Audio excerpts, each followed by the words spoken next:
Welcome to Burlap Teachers. Enjoy the video. In this video, I will explain how to make a division model.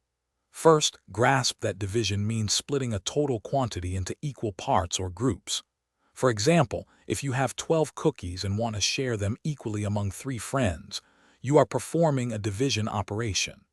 It's crucial to identify the dividend, which is the total number of items, the divisor, representing the number of groups, and the quotient, which is the amount in each group. Let's start with concrete objects. Imagine you have 24 small counters. To model 24 divided by 3, you would arrange these 24 counters into 3 distinct, equal groups. After distributing them, you will observe that each of your 3 groups contains exactly 8 counters.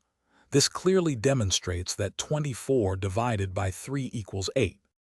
Next, let's explore pictorial models using drawings. Consider 12 divided by 4. You can draw a large rectangle to represent the total of 12.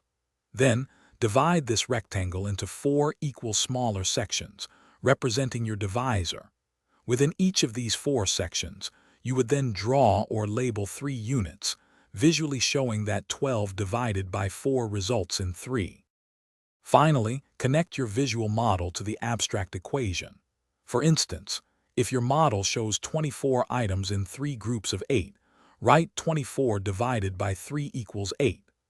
This reinforces the relationship between the concrete or pictorial representation and the mathematical operation. Consistent practice with various numbers will solidify your understanding of division models. Thanks for watching. Consider subscribing if this video helped you.